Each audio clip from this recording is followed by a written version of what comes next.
พันมาสาเห็นที่ผ่านในเหตุการณ์นี้กับผมสแกเห็นบอนสแกกับป่าเห็นประเทศลุงสิ้นอะไรประเทศไงลุดนซาลินเฮลายะกับหงนาอากูนเห็นแต่สะดำในเหตุการณ์นี้จีนประเทศก็มาเก็บป่าทุกเกษตรเห็นจ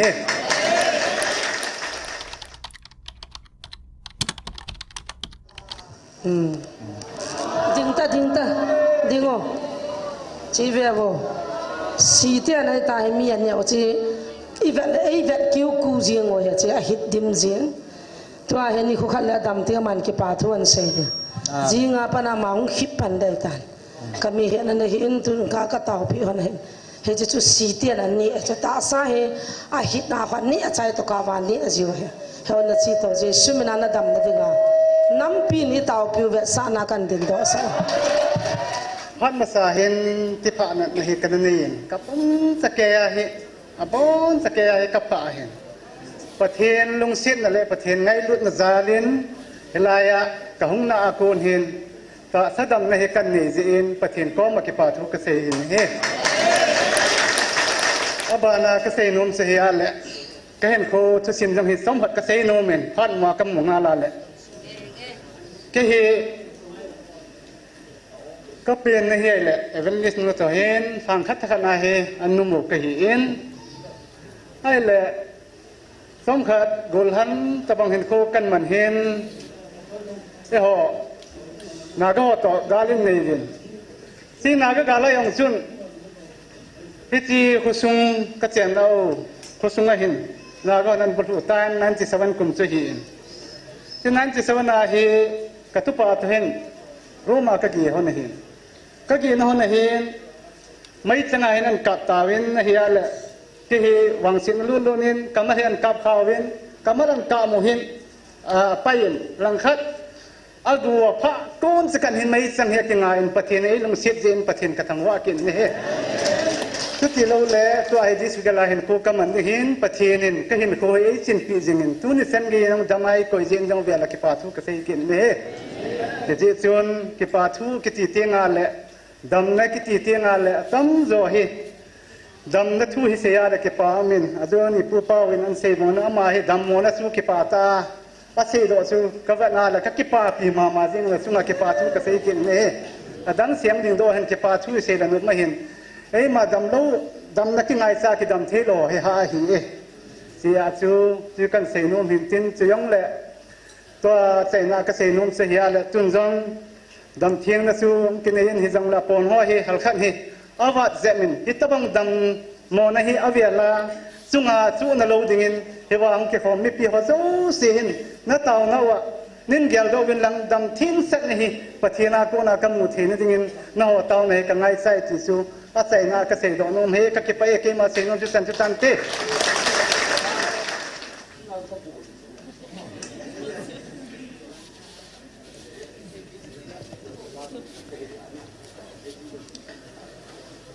ฮาเลลูยาอาเมนประกายภัยที่เป่าไม่น่าปฏิเนนพาดไปปีว่าตุนี่นี่เขาสลายมันน้ำมาทุปีดึงจุยาน้ำปุ่มปีอาดิงาเต้าหอมเทดิงเล่ถ้าเอาเอ็นกูงุมหอมเทดิงาปฏิเนนดำนบีในปีจีวินอมาสานปฏิเนนทางใบนมหันหลังดิงเล่โอ้อิจานุมกิจจีว่าอิทุมนะโฮปฏิเนนสายินจีนี่เขาโอ้จะกิจเทดิงาพระติบนาปฏิเนนของในจีนอาเบลินปฏิเนนอากิปาทุยเซวินยังเลคริสตาจาลาเกนซุงมีเตโฮต่างโลกเบียชิลายมุนกัลซุงจิงาพิเลปูนูเลปาสุพิเลนาวอามาสานนะโฮโจซีก็จานเละกังไงลุดนาสลามกันบอเลตัวนี้พาดมุนกัจจันฮิกกิปะอินปฏิเนพัดนะโฮอิเซย์คอมดิวอินเตียงเลยไงนะปฏิเนนี้อาจุมเบดิวาสารมันโตถวายมันจิวเตกิลนะเกณฑ์จงทุมุนก็เห็นกูงินตัวนี้เกี่ยวข้องนดีว่าก็เห็นกอนซูกินจัดตะเสยจุยเละกินจัดเราตะเสยจุยนี่ทูเกี่ยวลิมดิวอินนำปุ่มปิว cung itol nau le in sungai ki vai hop nau ho bung nai to na ho wa iza kai hi chi bible thumuna ko na hi ipiham kivel vet na inei di wa he khong ki gu de hi in ke ma zong pathena khong ki thanin na hon zong thui ngai pum ba lung gila itau pi divin tim na ka hin nei je to hai pung khat ging de he ta in lung kham po hitin pung ni chu ki khan pha he ti chu sumil po hitin ken rong pha chu hin hai tu ing ka tin lung thim kino lo ta in all hin kino thim hiu hin na pha namang le hen phan tin January tarik som lagi kumsang ni le som ni langa ni a pathinin o e za sa naw pathin kam cheng ni hin sim dong ke ti nang hon hi chiwan no ya dinga thu ka pi ho zong na ta san di povin chule o a ka hung vil zong ata san lo tam pi nom na lai ve ata san lo hon van no ya dinga thu ka pi ho zong na zui di pove nang ho na chon danu le na khan danu win zong hi chiwan no ya dinga thu ka pi ho zong nang ho ko nin ne thei ding khat saum di pui ahim tu nya laga wa ka hung vil nau zong hi na tai to mu win hi chi hi nang hon ta salung gela na su tu wa na he thei na di wa ka hung vilu a hi pon crossa ngai lu na sang ta nang ho ka hung hu do nau hi chi ki pa na het thei na di wa ke man o cheng ta ka hung vil na hi ve hi chi ke ya ko na lung mun le ki pa na ata san ho na chan diu hi ke ki pa na hi hi chu ko kai a o a hung vil January tarik som lagi na kam chang su sa hi in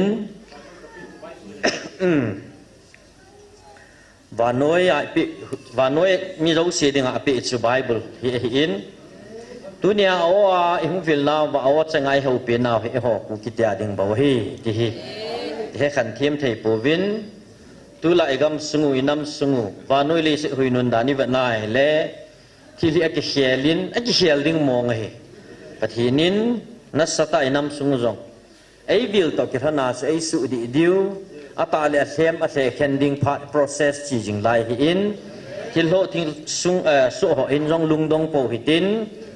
inam sung wa adi en tu lai ta common hi social media le tari ki thot to hi amin chi le jingin nam se pe ho ko nang le tari jam khadi mu vin hobung lam kai ho ko nan le tari jam khadi mu vin hi cho om ding mong he tin lao hi tin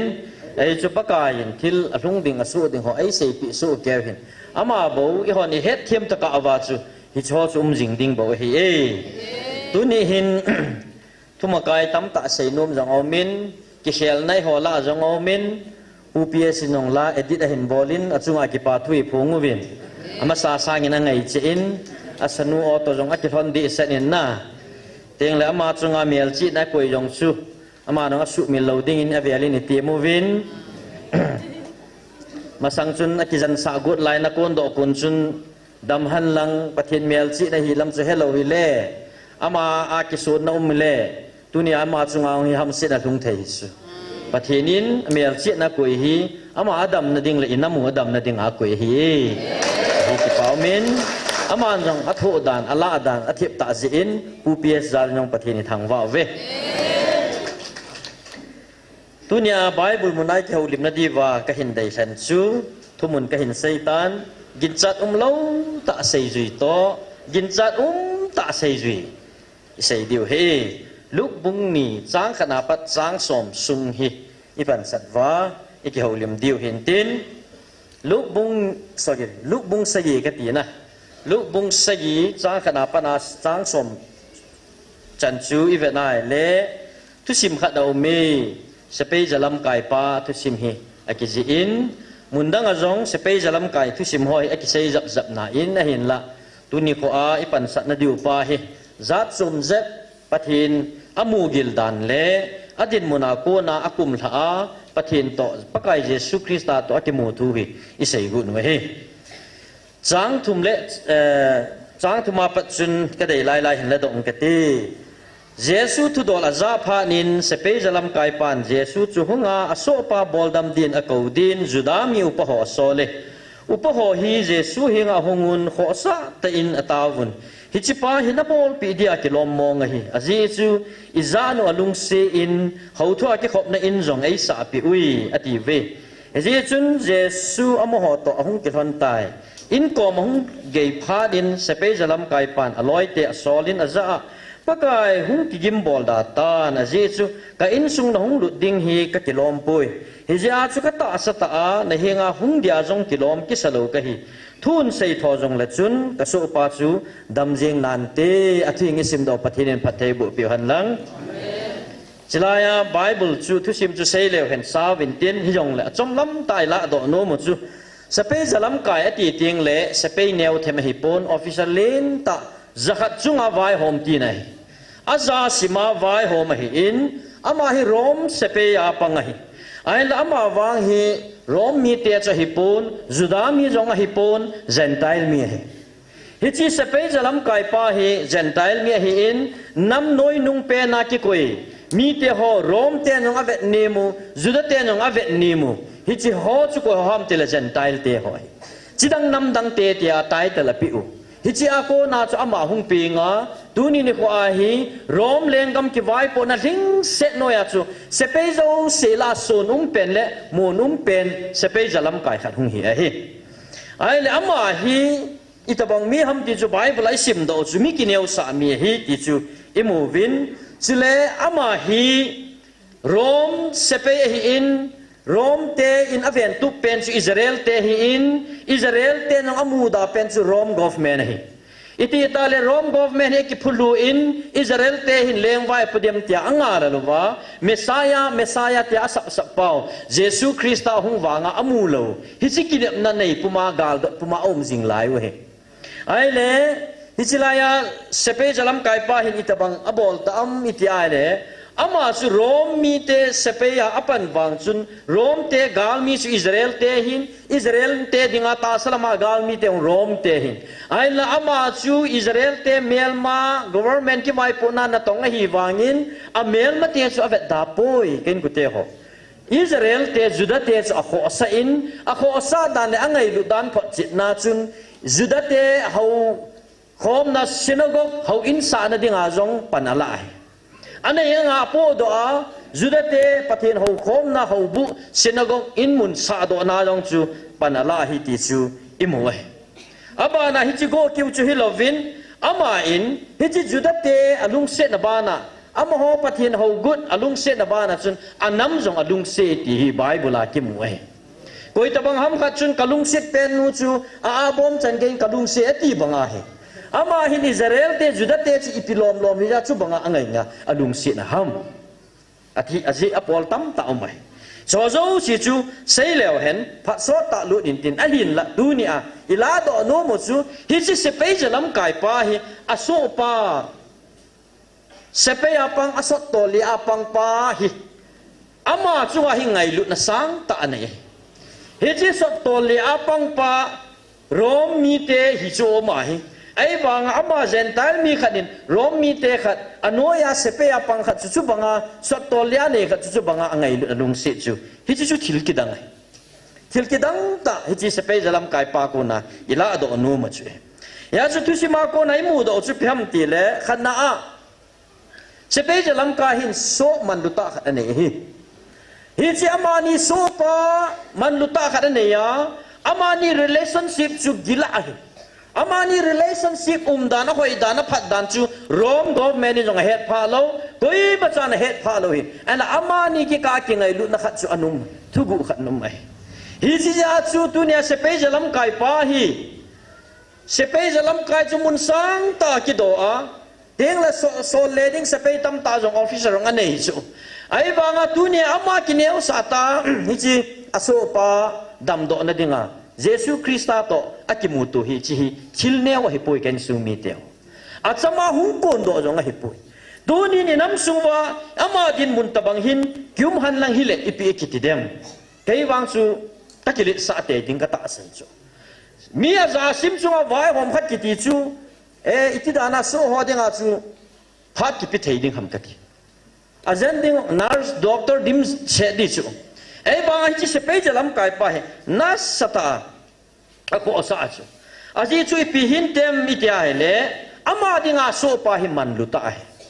hi chi aman lut dan chu aman bo he na rom government ong het pha lo hi ya chu ama dinga hi so pa hi mi man luta so pa hin se pe pa alam kai pa hi azza bola alam kai pa sei na hi kita ta nunga ting le gal ma tu ma jong pangjinga tiếng lệ gal ma tum tiếng rong lệ Asia cha ding chan ke yong gel lo wa a sapei jalam kai pa sol na chu kita ta kon jinga izem tia gal muna ka thi dan ta hi rong le ka ji ka cha ka in sung su ka sapei jalam kai pa ka bos pan ei bet pi nan ti chu ta san na ti ta aneya a sapei jalam kai pa dinga hang san ta ki phalai chu hi chu din mun chu hi chu so pa din mun chu Sapei jalam kai pa chu na het ta chu ele pha thong chi a chu ama pa hi dam mo a ta sa dam mo zal khunau ma khiding au mai chu ya chu in ko lo pu angai lo zo si chu zal khun ko ma chu mo a khiding a hei tan ding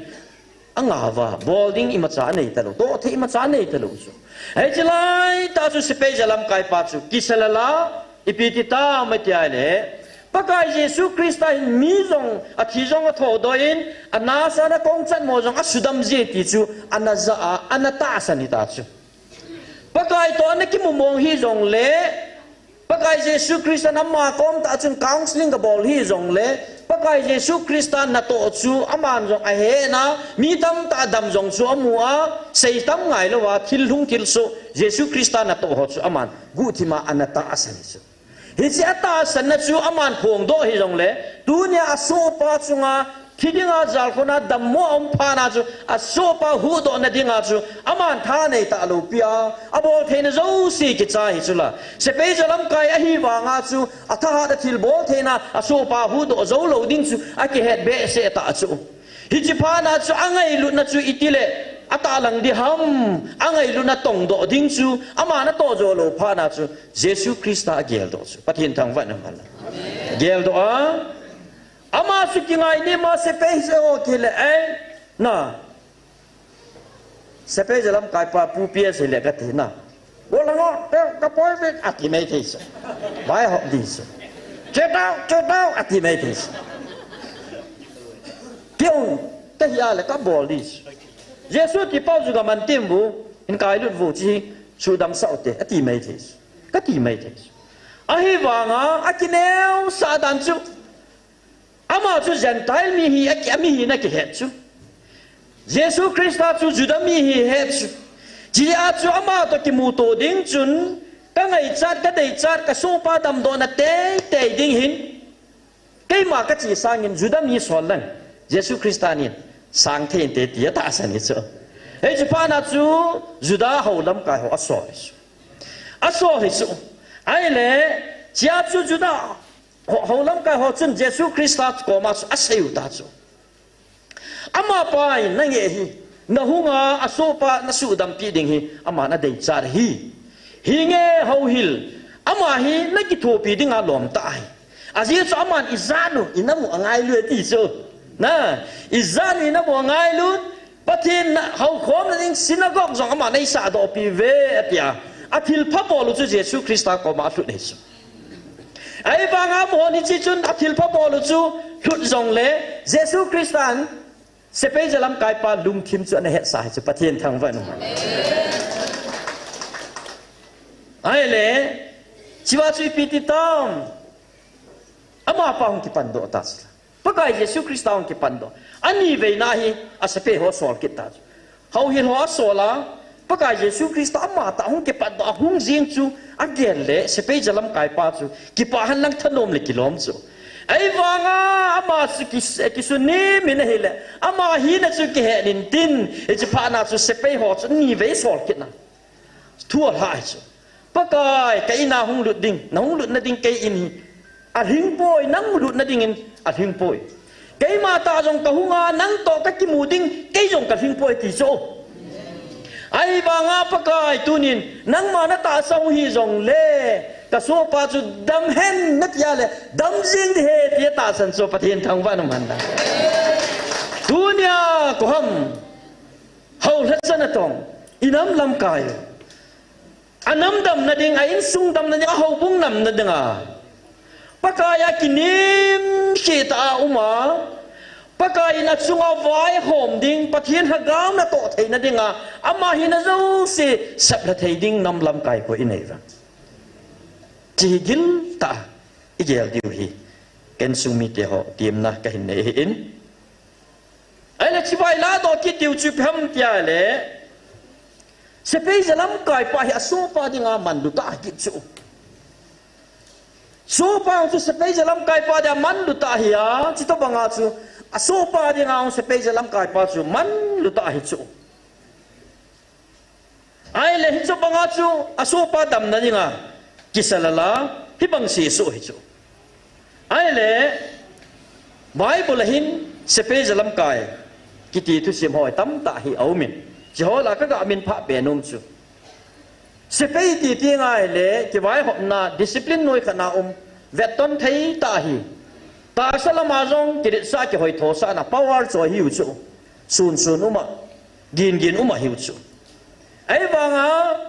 bắt hi nên hồ hi hỏi lại khát mai anh nằm ăn nôm là khát nôm gì chú,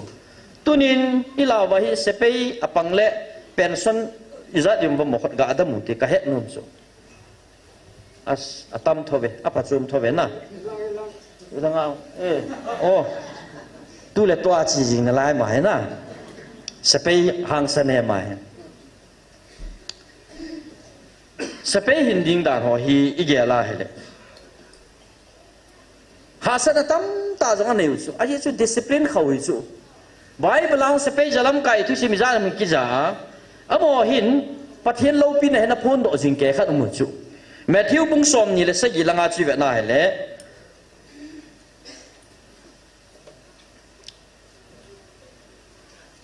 pakai Jesus Christa cross a khet be au ma chu se pe zalam kai pa to ato khom pion angau chu ala gin chan lo bia chu pakai Jesus Christa a gel sang wa mata hai tan hi chu ala hi chipa hi pathin cha pa mong hi tia pakai Jesus Christa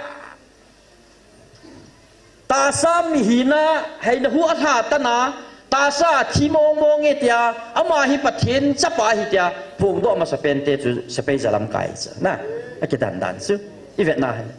ai hon mary ho pi te ma dang ho sai ju ho sai wang ba sa ti bible chu phathi sai vet na hele hang san ta ama hi pathin chapa ta phung do ho chu se pe zalam kai chu mi hang san te hi chu moi ai le pakai Jesus Christa gang chalina thi in teng la thi chu la do alung chu la do Joseph kho na pi ding tia thu yong chu hoya ko na pele in za ham tile se pe jalam kai pa ko na la ki thi chu na hi ta bang chun sort cha ex bung som lang chu vet na le se pe jalam kai Cornelius ki ti ham ki chu Cornelius se pe jalam kai pa hi ta bang ham jela mai Italy se pe jalam kai chu ai le amai hau gut ta he ki thi chu Bible ama le en sung mi ha bon cha pathin ging te he ki chu aban le mi ho thil pia hong phal ta hi kit chomai abana pathina tau ji hi kit chukati ai le bible ajong sepe ya qualify thagao lama qualify tam tam mai ai le tunin inam sungo bajong sepe iza tham khat hi pathina ki pi a tunia ajong khoda tunu chula sepe tam ta hoi chilaya kineo sa ta hung di hi lungput khi su dia ha thawai ai va mo ha gao nei ji ai ta banga je hung thei hu chu so pao su ti pai tian lo mo na ti pai te ong hi ma a pi ma official ni thama deputy commander to nai lo chu amial jong ka mu kha lo alim jong ka he lo ai wa hi chila ya athil pha bol tam ta hi mu chu la pathin thang vai no man na a se pe hi chu commandant kha chu la ai le hil banga se pe hi na sang ta pathian din mun sang ta ko ya hi silaya hi ki man cha na diu ho ipp carpet ti lai ipp hom bui pia pakai na chate jong giftable mol jin chu kidang ka sa chu ama ka mu lo wa nga lung sung ka mu chu pathian ka thang pai ma sa se pe ho chu discipline ong hoi hin tin lagaw ang discipline hoi tan maintain nu chu ki phalo he IS officer hon ki phae pastor ho bu ho po no ki phazo pui ki chi chip che ma hi mu su abang ako nakat hong kichi be se le ikhalal thu ya habe de ko in sunga yong kanu na in pu do ding tang tau tang ajite chate an bol pha la ha e ti thu ya hobung sunga thoi su amon in lam kai las ki ma chal yin ai ba hoi lam khat khong yi teng le boi ji su speed breaker ho mu ji lo su lai ka ki chom yin ji su speed breaker om lo pha le ki ha ji ki ma chal yin itabang ke nong le ki kal to speed breaker la mu thei ji vin tin le i khup thala ki le di ji tu nei ho inam sunga wa de dia chila in sunga dinga zong army sepai officer len tata pathin he pathina kipira pathina dinga khol hang jingo officer len tata nei jivin pathin thang vai mhandang ya somma sepai jalam kai pa hin aso pa salut ta hi agel kho ipije nam tile so pa ding kita ta hin kho man ta ja chu ama nang hina zo si chale ha mi hon rom mi te hon matna sujate su nim dinga apathienu mesa ti pau jang hi lo san te dinga phong hi banga thang sap pa chun kitim zo talovin aso pa dam na dinga su jesu ko dinga juda holam ka ho sol so na even na hele itabang lom ma amani hi kingai lu hidem ti su even na hele aman tame hi chi kingai lu na chu e ho jong inam sung wa hi chi mu chi chu itu do diu chu pathinin adei je atu chunga o ai hu bilu bo chu chingai ai le hi chi tu si ma hi ta san nong hi aman lu dan chu ta san man lu ta khat hi umai chu aji chu sepe jalam kai pa ta san chu pakai hung jim bol dan aji chu kain sunga hong lu ding hi ka kilom poi ti ka ta sa ta na hi nga hong ding zong ke ka hing zo poi thun sei tho jong la chun ka so pa hi dam jing ding hai ti zo ata san na hi alinin ama pa hin jesu krista hi apum pia ta san ti na hi ata san ta si a chu tu nia hi o ka government ka na to na rom government in zong i ai lo jong la kho sa lo kho ma chu pakai jesu krista chu angat na kut judate ho jong amu eng se de ho chun kitsa ta lo bia aso pa dam ding po le jesu krista chu ki mai to pi ni te jesu krista a ko chu ai le pi ji a ko jing ham ti le aman jesu krista chu a he chin be sia pathin cha pa hi ja chu thil ki dang na ki dang tam ta to he ti chu amu chi ji a tu nya he aso pa dam na ding ai ki salal hi chu ai la ma hin jesu krista ta san chu atua ai asaya ai mang do pi chu ato chana abet sa ana to a hin vet do sa ai chu abol thei sun cha hin bola tunia aman pakai jesu krista hi akowa ya ko na chu aso pa hin dam na ana ki mu chu ai le chi pha na chi pi so tam tia le jesu kristan zong sepe jalam kai pa ta san chu amu che pha na jesu kristan sei ta chu ka sei pi na hi ve israel la jong hitabang ta san len ka mu do poi pathin thang vai nam han lang ai le hi chi hi ta san na hi pakai jesu kristan judate israel te hilna nei ta chu ama hi gentile mi hi bave na ho dinga ka hunga na ho mi adinga ka hunga na ho simate ani nei lo wangin hilanga chidang nam dang te la khat ta san khat au me hi chi ama ta san hi juda tek sunga jong ki mu pon te ta pathinin a hlang sap hi chula pathin thang pai na hi chi ta san chu he pathinin a dei tu nia ta san na he mai ai ma changbal mai phat som na ding le na to do zo lo ding ta san chu pathinin a dei poi ken sung mi te ho tu nia a sepe jalam kai pa ta san hi a lenin a lo pi hi chi hi inei do theina di wa pathinin chil kidang na kidang tai to piu chula gali ke man ka ko naw nahi bove nagal mi te ki chon tai kanung sol tai gali kin ka khona ka tu ta ati chula izo si maza iza kai thilum ding zo se pe wa asai khat sa afial lo to jong hung ding tam ta na lai ken sumi te ho pathinin ai vil naw jong ki chai nai lo ato ting jong tam ta na lai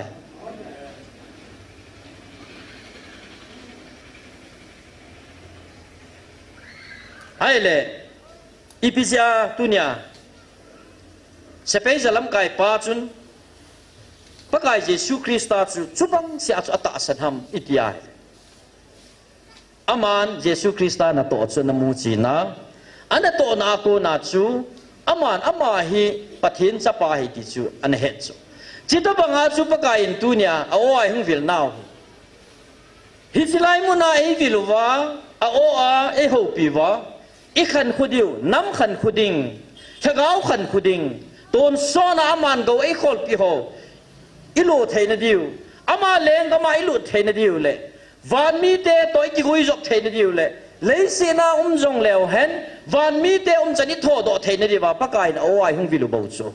hi si hi tu nya he thim theilo wai im jiwa hi pathen mi ngai lu na hi inamu kinil bo tam na mai chu ken su mi te ho zakomin na to be ta san chu thi sa he ti chu la tu nya hi pakai ka pathian ka ta sane iti a hi chi ita san na chu tu nya se pe jalam kai pan a hi na zo se le ha Jesu Krista to ki muto na dinga a hi na zo se le ha a so pa dam na dinga a ki hambol banga hi nang le ken jong hi chi ta san pa chu i ki hambol pi wa nang ma tha gao dam na ding na in sung dam na ding ho bu nam na ding nam sung dam na dinga hi chi ki hambol na pa chu om lo wa he le ken sung mi te ho ita san chu thi sai bo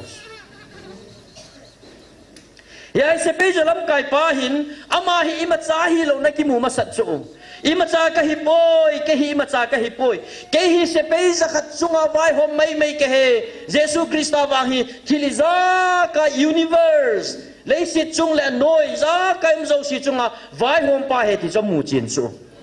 dunia wang nang le ke din mun khanai go mai mai jong la pathian ki simil chila ila hai hoi la ham khana pathian na tun ham mi bin na tun ham nang le nang na ke khan sanji ham mo ma hong le pathian ki sumil thai chula tunin hi chi se pe ta pa ta bang hi leo hen ipi ti dem phar khana chu e hong nam se pe hong ti lai gi ri chu among a thane na an ji do jiu chu amo sa nga ki a ki khang lal chu thing noi mi in ko te thing noi mi loi pa ham khat chu ki tho zo lo chu a loi pa mei ban chu kilet sa mi su nim gun setting mi chu nim gun set a gut thaya le bo tu nya se pe jalam kai pa a kilet sa dila na hi ka ti na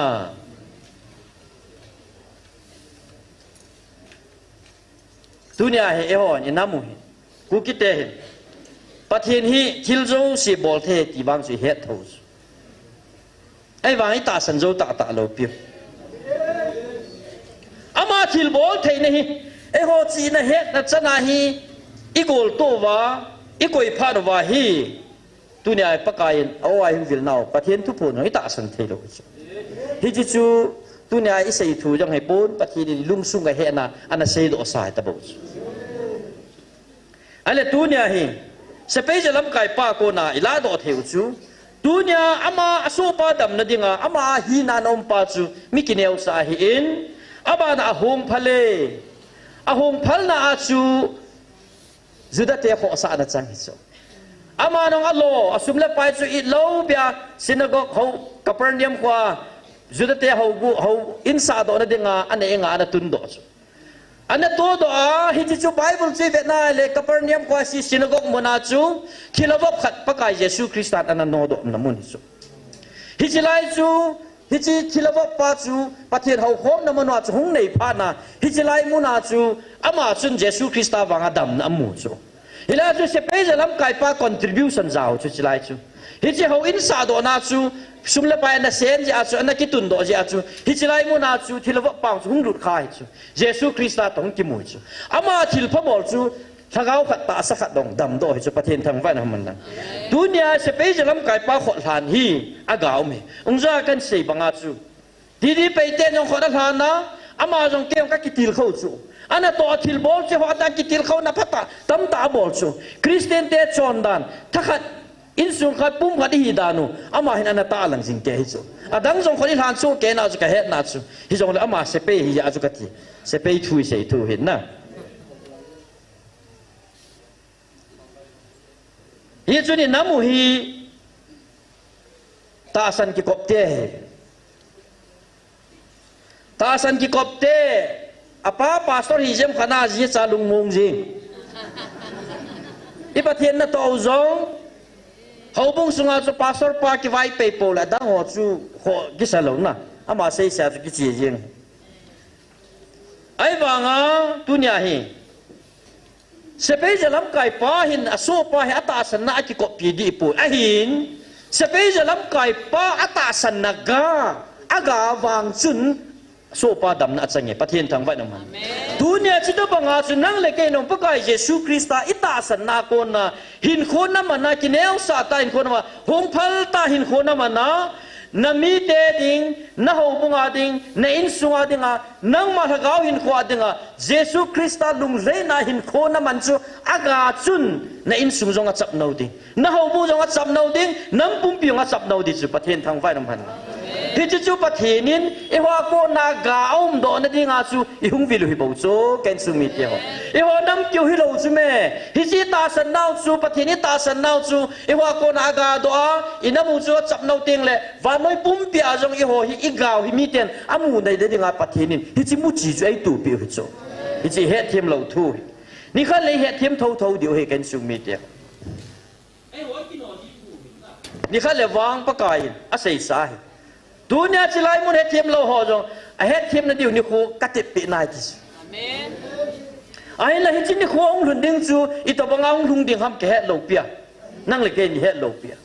Ít chăm ai không thấy đinh là phản tin, mi khả năng in cây thua là phản tin, ambulance ai không cái bù lút dùng là phản tin, cái bù lút mình là vào trong im theo. Ya chú bắt hiện này hin. chỉ lại thu buông hi bắt hiện này thà gạo nó tây tôm khá đình bảo chú kỹ cha nó mày nang mà nó ta san lộc cho thu pi bè xe pun nó tây tôm khá đình chú kỹ cha nó mày tu ni abana tu nên hít chỉ sẽ giờ làm cái pa coi mà cha nó kinh cha lộc kỹ la kinh cha lộc pen bảo chú tu ni Jesus Christa anata asana ama ta san banga asopan dam na amu so pathin a verim thang ba naman lang alang hana Bible la gin chat ta say duy truy say ta vin gin chat ta gin chat lâu ta say duy khát dong ila do đi vậy gin chat ma gin chat sanga anapamo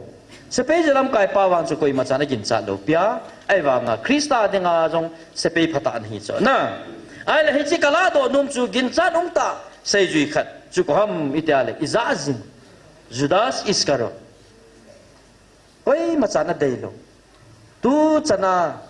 imin kivo now jong Mark jong ta John jong dim set Matthew jong Luke jong Judas Iscariot ta kimin voi kim khalo. Ole ba. Pa ho neo hin chapa hi po le Judas Iscariot ka sa de ti kha. Ka ta sang pui. Oi macha amin jong kisanum lo. Kidai lo oi. Bible hin kinoi mang le kiyong indei me thiam ai wa nga tu nu nga nang le ke khil na de nga thil so ngen chang bo chu ken ko te i cho hi Judas Iscariot ki ti chu Hebrew pa wa dinga praise thang ba pi nei chu anu la pa hin ngai ta o pathin na tong ding pathin lung thai na hin khomang dinga amina sim pia Judas Iscariot la sa chu ai ba to hi ama hi amin hi apo do zo ta lo pia na amin kisa dan to kibang talo bichu zone ki tipa chu overdose a thie chu chitabang chu hi chu ama jong Judas Iscariot ya no pathen thangba jingding ama ko namin pathen lopin amu ding pa chu amin kisa dan to kito talo a traitor mi zu do ahung pangai chu na hiu chu na hi thei chu kyong din mu chong chu ka hi thei chu ai le ama hin hi da phap anei so Judas Iscariot ama hi sei zui som la ni la khat hi so ama he ke thang chi lo hi lo pi ken sung mi te pakai Jesu Kristan luk bung ko blang chi vet nai le mol sunga zan khu ba ga tawa ataw zo wa chu hunga sei zui som la ni len so ai le mistake hi lo pia len hi lo pia pakai Jesu Kristan zan khu ba tawa say duy som là nhớ thành là chú aman criteria pathin na sim ho zo se yong chu Judas Iscariot na anh nei hi chu pha khana chu ai le e ho jong inam sumu wa hi nam lam kai tinga phát khả năng hi nó suy vật va lại phải sao vậy thằng nông tâm tâm mấy chứคุณนงอีทันดาวตัวกิตัวละว่าส่วนจีถูยะอีไรประเทศนี้จงอัลฮัสดิงาพาขณะอันตุนจงเท่าจูคุณนงประเทศตุงป้าสุมิลาอามาจำจำมาไว้ขอบคุมจะบุยองกิเท่าไว้ชนะอีน้ำสูงว่าเฮที่ตะบังลำกายองจูกิมไหมไอเลยพิจาเซจูฮอฮิกิลังฮิเดมIpizia Judas Iscariot nong sikilang kalkala hidem. Jesu to khom jing dinga ke thang hichu. Jesu na samang na sum dinga he asai ji ho chu dei chu ma na thani chu. Ya chilai la ko ma jing dinga dei lang chu Judas Iscariot na za. Abana pathin lengam Jesu Christa ministry chanvo shareholder hidinga jong hi anadei thani chu. Hi chilai la chu Judas Iscariot nong pang hichu. Pathin phat thei bo na thagau thilpe thiên hóa sang à đồ đồ na tiếng lệ giá cái bắt thiên lên ngắm kê lệ nên tiếng à thân này là dấu sĩ Jesus Christan thì sẽ anh này dấu sĩ ông trắng tiếng à xây dựng xóm là đi anh hẹn thì chỉ họ dấu sĩ ông bồ thế na trắng thì chú Judas Iscariot ông chú à na xây dựng xóm là đi hỏi Jesus Christan ama kê là thiên âm tiếng à hẹn cái hẹn thì chú Judas Iscariot ông thiên âm là bằng thì chú phát khả năng chú Judah hon songa seli dinga na gonu chu John bung som le gup langa hi pakai Jesus Christa hi Judah ten songa seli te dinga he agel wan holu chu chilai ta chu Bethany khwa Mary le Martha so pipa Lazarus thi chu athi het pha da chu Jesus Christa ong chi te dinga ki bung chu ai wa sei ju kim khat chun min songa seli ding na go ai pi ti mo ti chu ai wa nga pakai chi te dinga ong pha na chu o ipakai pao chi ding le ho long ama toที่ขอมดิ่งจิ๋วเตี้ยที่อ่ะใช้ยูฮองที่ปันตัวว่าเยซูคริสต์นุ่งอาจุยจูที่บางสูจุดาสิสการังซาสที่งามาเด้งอาเยซูคริสต์จุยเท่าไอ้เล่ตัวเนี้ยฮีจุดาสิสการังจูปกายเยซูคริสต์อามาตานักเห็นจูไอ้บางอ่ะจันเกมขัดจูอันนู้นนักขันเจ้าสิจูใช้จุยสมละขัดโฮจันจูอบนาทอจูไอ้บางอ่ะอีจ้าใครบ่อยบุลากิเซโลวางอ่ะจูอ่ะไงเฮน่าจูตุ่มเปียโปเกตเฮียเลยอีเวนน่าเลยฮิจิยาบอลเลยลายองจูอ่ะลุงซุงจูโบฮิดิตาจูเดี๋ยวขัดโกขัดเนียจูอ่ะเลมมาถั่วอ่ะหิมมินไม่อ่ะจูเยซูคริสต์อันนั้นจูยงไม่ที่จูตัวเนี้ยเฮโฮจงอีน้ำสุกว่าเฮฮิตบังฮัตซาลำไก่น้ำลำไก่กิตามให้จูตัวนี้กันซุมิเตโฮเขาบูจงฮี NGO ขัดตะไบไงตัวตับปีเสียเทียงเสียบุยจูไอ้หอยงจูพี่โลไอ้หอยอีบอนาเขาบุ้งเมมเบอร์ที่เท่าจูกันอีบอนุหิวจูไอ้เล่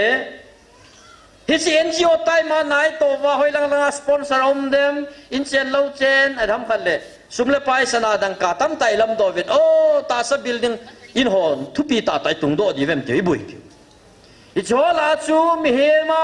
ที่หอยทอสานะหุ่งกุมกำตาจูฮิจิพานาฮีปะกายหัดใจกิสาฮาวจงกิสิตตาสลามาพาสเตอร์อัลลัมขันเลเวนเจลิสฮิงเงนี่ตัวกากิเฮ็ดขันนั่นยังไงกิเขาหน้าจูกินเสียตะเกียบปูนเรเวเรนอัมดันจูกติเรเวเรนกิติฮาวสเปเชียลิสต์เรเวเรนหุ่งกิติดินไลท์สงพัดจูเลยอาบาเลซูเปอร์สเปเชียลิสต์เรเวเรนจงกิติไม่ถึงชอบจูมีเฮมินิกิสิมทูตาจูไอ้ว่าก็ใส่ดอกนมจูเจสุนว่าก็ใส่จีหัวจูเรเวเรนน้อตีหลอกนะเอเวนเจลิสต์พาสเตอร์พิงว่าตีหลอกชัดจ้าตีจริงจูที่จริงชัดจ้าตีสิเยซูคริสต์ชัดจ้าตีลาจูนั่งเลยเกี่ยวกับเจ้าจูบ่น่ามาตาสันจ้าเตะจูสิจูชัดจ้าคุยบอกจูเห็นซูมิดที่จริงเมนเทลิตี้เขาฮีอิสุมังโลว่าเลยตัวเนี่ยจูดาสอิสคาโรตบังอาฮีอินัมปุ่มพิวาดิงอาจงนั่งจงเกยงเกยนสุงาก็หุบงสุงาจุดาสิสกระดินมุนงก็ฮิตเฮสนั่งจงเนี่ยฮิตเฮสอังกฤษก็มาเขาอินหัวจงตุนช้อปปิ้งมอลล์ช้อปปิ้งคอมเพล็กซ์โซตายติวอิสไบเบิลพาร์คนาปะเทียนินปะเทียนกีปานะทุพาหุงปอดอดมุนตีหลังหัวจูเขาอินหัวจงบาซาร์โซตายยากิเซสอลิมหัวจงโซเชียลมีเดียอิมูจูอิติจัดนี่จูตัวไอ้หัวเราไอ้ผ่าปันตัสปะกายนั่นเสียจุละนักำสุงสุดเทียงตามิสุมเทียงเลยสุมโบจงเลยขันเทยตะโพยดิจูกิปันหิตาใช่ไหม chúa chúa lo là không chỉ tiếng lại cái sung mi tiêu hầu như là cái hôm đi nói mù tạ lâu điều chứ hít chỉ sang cho hi lăng à cái này lấy hầu lăng phát chôm zone tết thì lùng pur hung bỏ đi chứ cái này nó khát chú lăng à amun nong say pong cái tít sadal hi lăng à khát về tora cái gì này mi khát hầu bung làm cái hiện abut pi abui bui wa azol lo ke khát mai chứ pasar patu cái gì tin ngài cái hầu pi đi ta cái gì hơn đấy ipisia cái vang pastor pu paten ngai thanu cái vang sun cái này lấy hi cái hồ mây mây te lopi nè rong cái nè hầu rong cái hầu ấy tai na sát đàn ai vang à chỉ lại kusunga yum ja chu hầu bung member khát rong chu cái hi thâu hi kia chu dam lo chu cái này cái zo à hầu bung à chu so ma khát phát sa tâm thầy pe na cái pe đó lệ coi mà đi kham đâu pi họ đâu pi pastor họ không tiền dòng lệ kipa mana sang ni sakau ka hết riêng lệ kipa riêng một chút mẹ cái ông cái kipa amo kipa at ye cái lại na cái sự là ai là tu nhìn về nãy nhìn cái này lấy nhật hậu bin cái này business na bolin sum tâm ta na này jin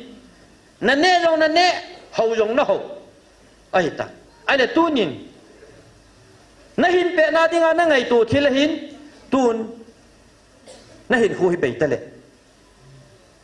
ta ni le ya na lagaw su om dem kados upa pu sui le chun punung ta lagaw thu ta ya lagaw thu chu lagaw in ngai tu te ve ta ti su hi sen ge ya chu lung ta te hi tau chu i ge la ya chu tu nya hi hin nan kho tai ne he ken sung mi te ho Velvin Judais karo dong chu zan an nu kha ane wa dong chu avei langa to hi cho amalanga to jong lupi ako ma jet ve nai cha to di ki chu jiu bo chu me ai wa nga Judas karo chu Jesus Christa ko ma nai cha to the hi chu hu te la mo mi hi lo ti nai chu sei ji ho la jong anim pen hi pui ti nai chu abana sum chinga ki pan sa chu sum ching ti chu mi na ta san hi ti nai chu la so no mi chu me ki loi khom na sum ching so ki tu paw chun ai ki ma cha no mai chu ale sei ji ho la chu Matthew jong chu kai dong hi chu tax collector chu ama hi accounting team te di chu sum dong a pang hi ana ti le financial statement chi ding na no chu cash inflow outflow chu kim tan di chu ai wa ma ki pan sa lo chu la Judas karon ki pan sa chu apan mun hoi dan chu Jesus Christano regard sa pi ti nei chu apo su na hoi dan chu ai le Matthew hin Bible chun ki sei pon hin la lungsu to chu Judas Iscariot qualification chu apha lo mai thei chu oi lam khana chu ne gu na bol lo mai thei na ki ta san lo hi ti chu ai le hi chi khanga chu ga sei ki tinga Judas ho jong hi e ho jong kukinam sunga jong phungle changa ki khen ta bangwa Judas te ong ki khenu chu Judas hi chi bangwa Jew se hi bangwa Galilee mia ho to Judea gama ho ki ki no chu Galilee mia ho chu second class a geluwa Judea gama ho chu first class a ko chu Judah first class Galilee ho Judah second class chu ai le Judah Iscariot hi Judea gama ko hi ki first class he Judah la jong to na hi lo ai le ga ngai to le chun hi ta bang panmun qualification sang ta nei chu hi ti to ken na chu sei ji som la ni pakai Jesus Christ a hal lao panga sei ji zo sen chan lo sum ching jong hi chu nei jing a hong pang chu ai le tu nya hi chin nei a chin na ko na chu hep na chu hi ti chu Bible ning ka ki sei lo wanga agu a hi ani ki si do ji hi di dan chu ana gu ji mai thei chu ai le panna sata la wanga chu tunya kain sumi te ho Judas karon panna sata la wanga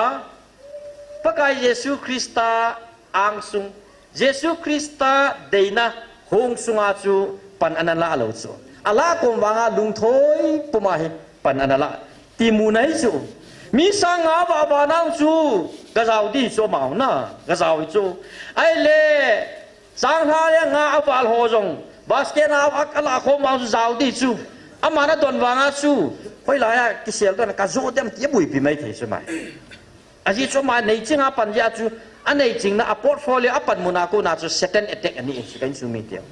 hichiwa hi ama phat chom na ding changbal phat chom na ding ya hin ki ngai to jing chu ai le hichia ko na hi ama hin kho hi Jesu Christa nung azui wanga ta sa zuya thagawa ki koi mat thei talo ti nei chu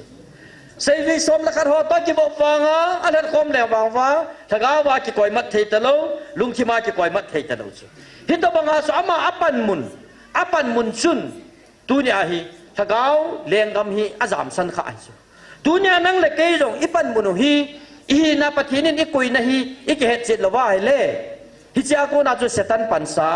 nang ma thagau ma tha da jong chu thil chomin umti na in sung ho bung sung inam sung jong savei the he ka ti na chi the angai dan ta chu chi the ngai dan chu pan mun title ai ki pi ho hi choi ki sa pi the hi poi ka ti chu ya chu tu po ni nang ai sei piu chu la lam kai dinga ka len ho chu hin na le kho ba min ka ji lun masaji he ti chu tunia nang le ke na bui pi ding ka bui pi ding chu hi chi title na nei pan mun na nei na ko na chu o ni gel do ding le ka gel do ding chu hin na le kho ba ka minum hina ki delete khatam khul ji ji ngai chu hi chi pan mun chu ki hoi tho sa pi ding le Judas Iscariot banga chu Jesu to athat khom wanga na ki gam la chu tunin ho in kai jong la chun Jesu vai hom na no anu ma le phachum lo tunin missionary lam khal le pastor evangelist ho bung upa ke tin pathin na tong jong le pathin hung sunga chum lo wa le pathin ne het pha lo ti nei hi chu thil kho tai ya chu Judas Iscariot banga chu pulama vetinga thil pha tam ta tong da na au wanga chu pathin lam pin ho kha lo he hi chi hin ko thagau hin ko hi i chi hil theu he John bung som la ni langa chi venale Bethany khwa chi wa chu Mary kitinun nar thaum nam tu ya Jesu Christa ke ngan sil chula alung thim cha chung ke ta chula na Judas Iscariot ka te ipibola chi chu angol hi ya chi mo sun la ham ki zu han lang sum ki su han lang chaga gen te ho ki wa le phajo dia ti chula Judas chu chi yer chu sai juida wana gel do lopia Judas ki ba ma lung ki ma chu agilo pa diabol satanin achunga vai hom dan ta chula aile pa kai Jesu Christa na sei ji ho khalle khare ki ngai lut wa thil pha ki bol pina diwa ver sara dinga ake ngasil chu Judas ke ngo sil chu Jesu Christa adang ho zo si chu Jesu Christa na ke ngasil wa chu a keng le theng hi lopi alung sungu jong bo na theng so theng Judas wang a keng a theng in alung thi ma theng poi kan sumi te hitabang polal po gi chu nang le ke ya ro thei chu tu nya hi chilai mun ai chi khom naw i tau khom na jeng ba jong hi pan mun za chom ne chu paka in chilai kondak dinga ngen siloi tau namang dinga ngen siloi pathin tu sei dinga ngen siloi ding le ane nga to dinga ngen siloi ding le tha jung pu do dinga ngen siloi pan mun za chom ai got pi ba pathinin hi chilai akipun na ai man cha su ke hi chin na man cha na i man cha na wa na pan mun ko na chu agilo pan hi chilai tau khom na mon hi suke ding le subu dinga hi nang chungang chung pan sa thei su ken sung mi te hi chwai chi thei lo wa le hi chilai mun zu do anang le kem i pan thei Judas ako na imu do chi chu e chun tunin kan sung mi te ho lungil tai kel wa hi che thagau hin kho inei thagau lampi jot wa hi ching thei ta hin kho iman lo wa le tunia hi mina kina kin chat chula papa Jesu Christang ta san ta hen hi chula gin chat ta sei ju hi chula sepe jalam kai pa chu gin chat lo ta khari chula tunia hi gin chat ta Judas Iscariot chu man thei lo su cho chai na chita banga chu tunia hi nang le ke jong hoi chi jo su hi diu ham nein sung vai na hop na ho bung sunga vai na hop na nam lam kai na hi na tiếng lệ là cáo mang thai hồ tiếng hu đồ tiếng na kal son na tu nhảy na hin đàn na nun đàn na khát đàn chu là cáo lâm bít việt na vết tiếng chu hoi chỉ rõ chu na hi ding ham ô là min son ta này á min ô pastor pa ô reverend pa ti amua asunga imatsa na hilo Jesus Christa to ki koi man lo na hi kha ding ham ai lo wa le mi te hona kin chala o ama khota salam thui bo kume sepe bo kume ngol ding imatsa hi lo ding te age ai wanga lungsoa ngai luna Jesus Christa to na ki mua Jesus Christa ta sana ama zala asopa dam banga tu nya hi pakaya na kini ngai ki ngai ni ma pakaya na kineo sa na hi na zo si na pan mun na zo si na le ha na din mun zo si chu na lunga na ko lo wa Jesus Christa anga kineo sa na nom le se pe jalam kai pa banga na in sung dam di na ho bung sung dam di inam sung dam ding tunin lam kai tam tao me se pe jalam kai tabanga se pe jalam kai pa banga lungthim lungput nei dingai pathinin ei ko heti hi se do no me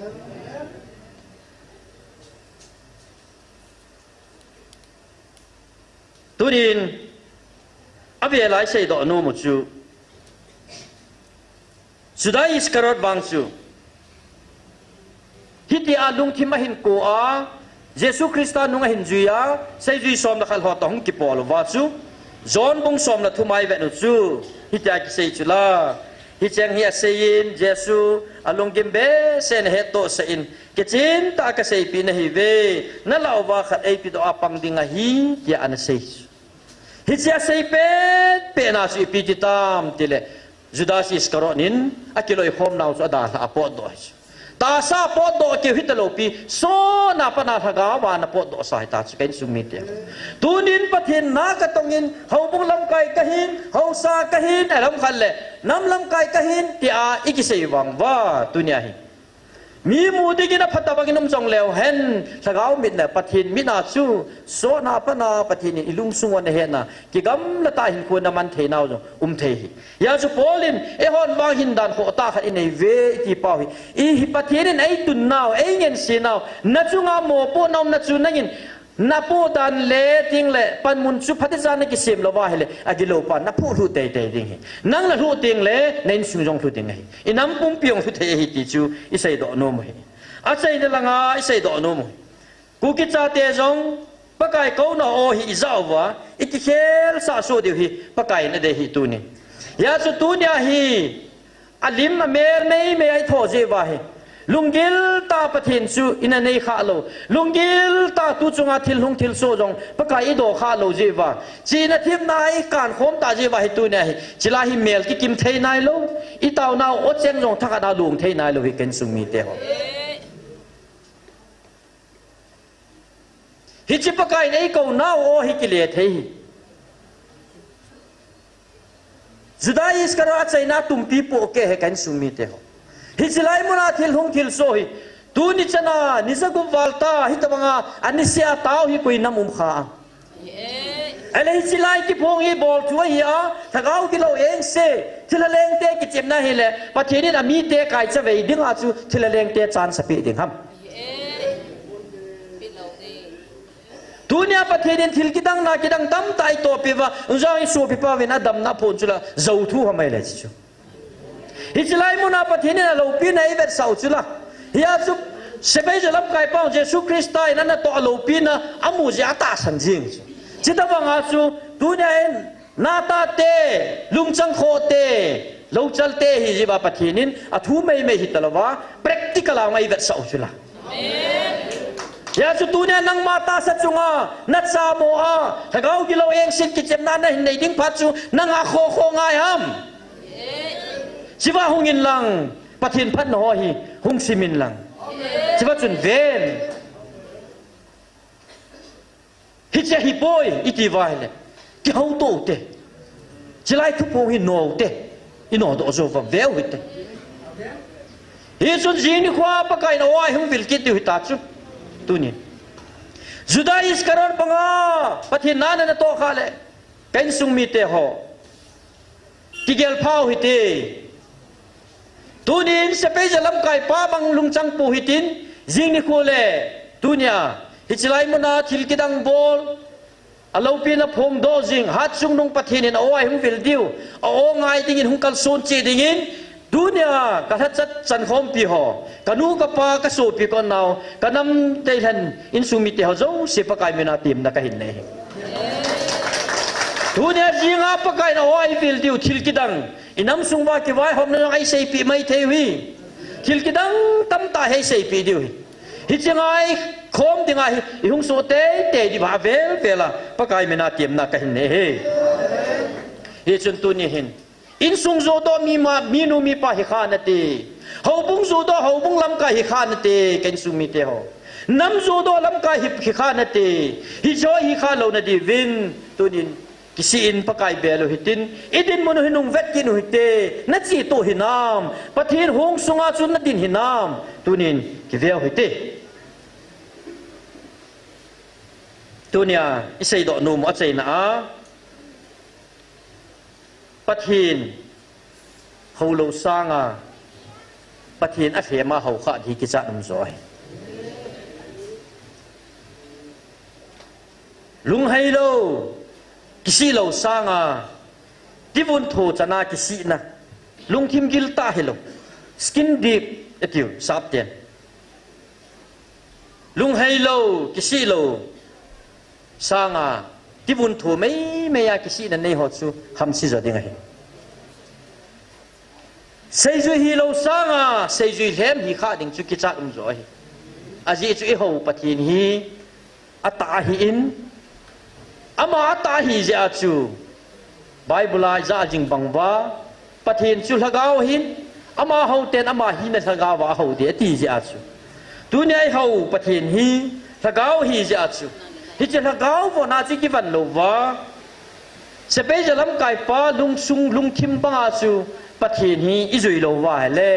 pathin lung ha na tam ta ki loi lu kha de hi a chai na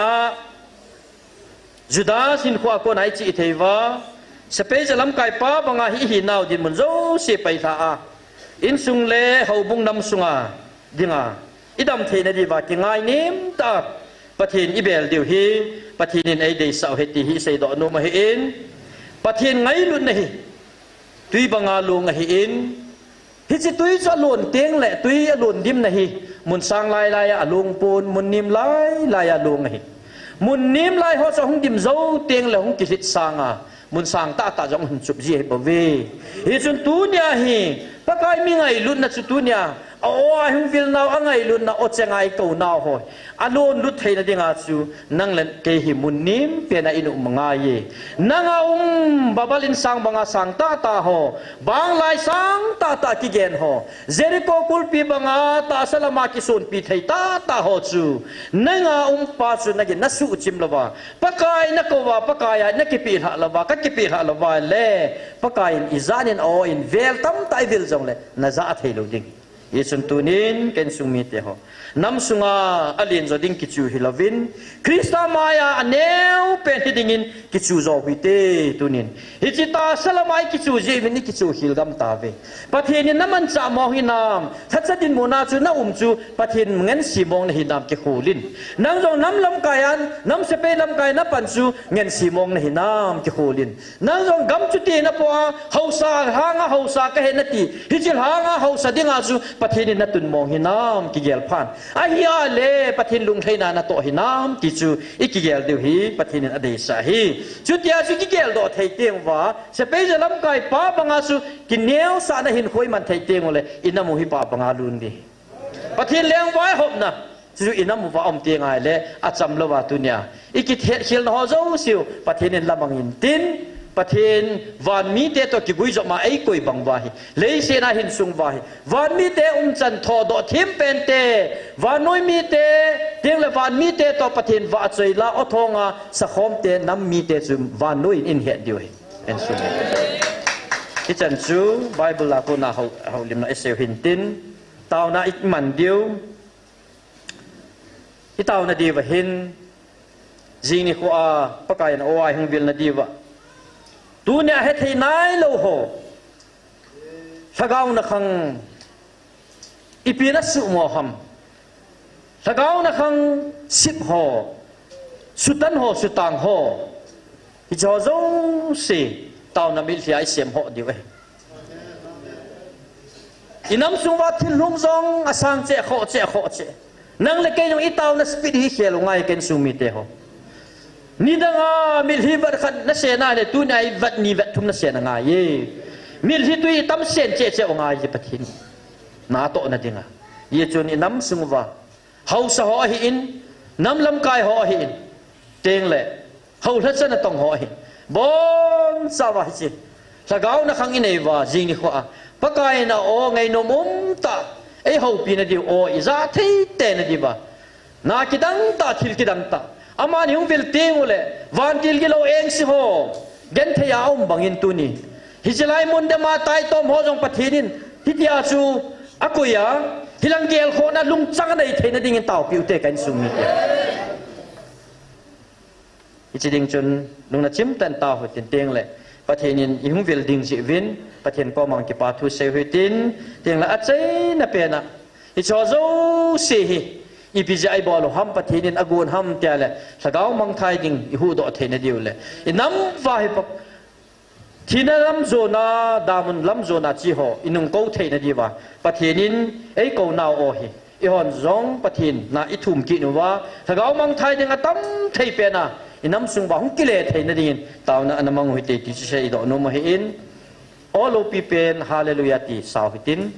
sa chai chai le taw na item ki phong ho chu gel da tin dung na chim tan taw hitin taw chei na hi pasal ngam lu ni hen man piu le tu ni i pha chei na jong tan ti